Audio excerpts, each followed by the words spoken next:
Donc voilà, aujourd'hui c'était l'Adava, donc sur Aix-en-Provence, qui nous a conviés à une petite balade sur toutes les pistes cyclables existantes et provisoires qui ont été mises en place pendant le coronavirus ou à la sortie de l'épidémie, pour que chaque Aixois, chaque personne qui vient se balader en vélo sur Aix soit en sécurité. Donc l'Adava avait convié tous les gens intéressés par le vélo sur Aix. Ça a été une réussite.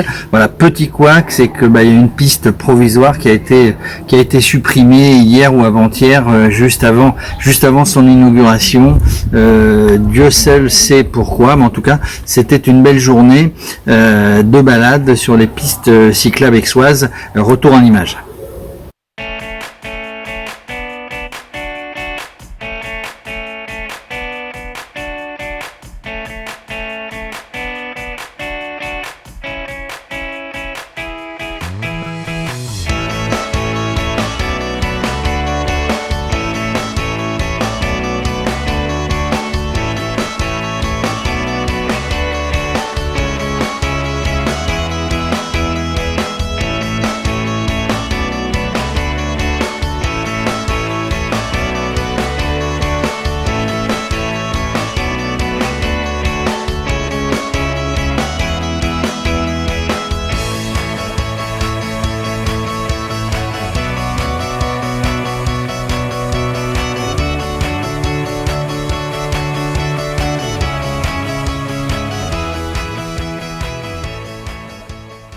Pour le vélo, ils ont dépensé, en étant généreux, à tout casser 200 000 euros, quoi. C'est pas à l'échelle du problème.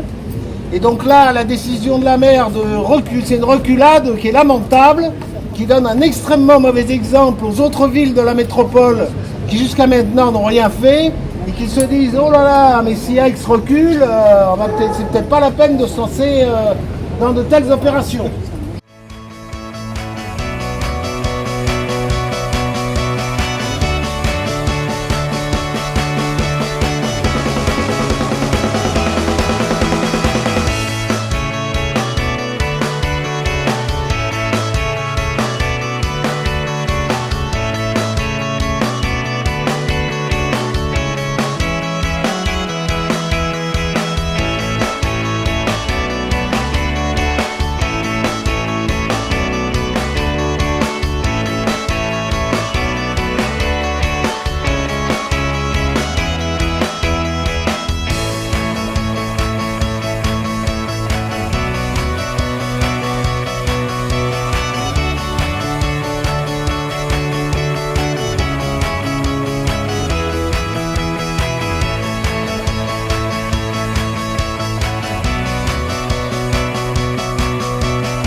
Donc ici, on est donc, comme vous le savez, devant À la gare. Ah.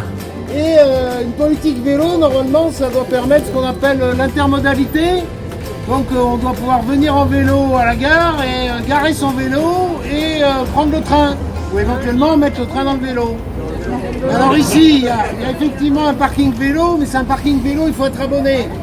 Alors ça fait, j'allais dire des années, mais maintenant ça va bientôt faire 2 ans, qu'on demande qu'il y ait des arceaux vélos qui soient posés sur le parvis.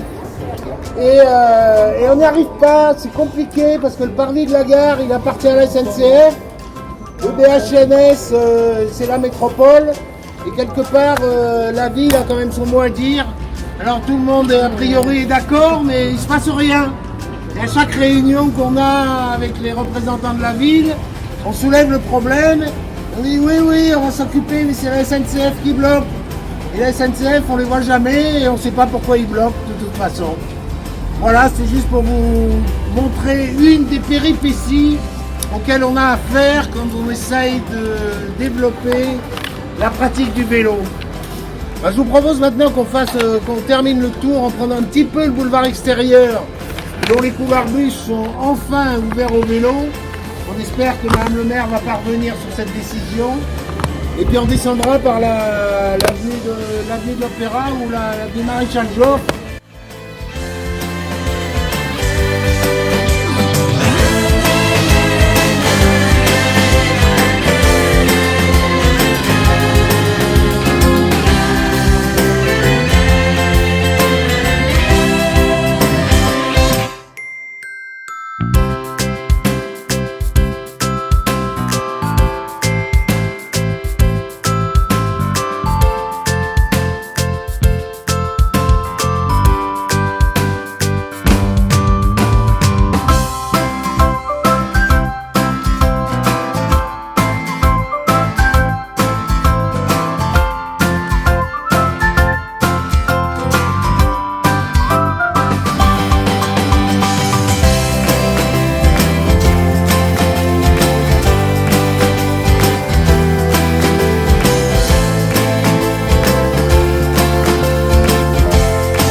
Olivier Doménac, une belle réussite pour cette manifestation organisée par la DAVA.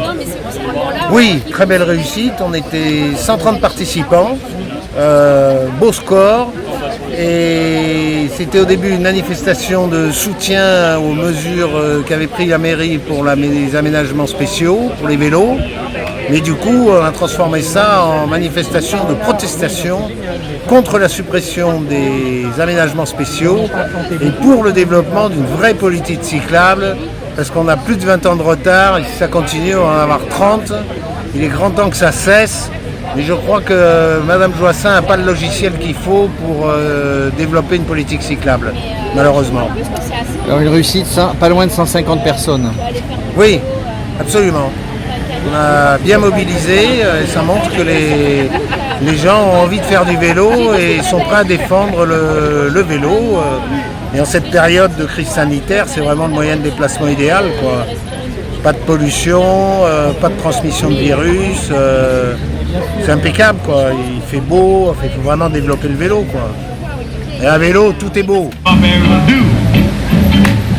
But let me tell you, that's the booty, booty, booty, booty one for me.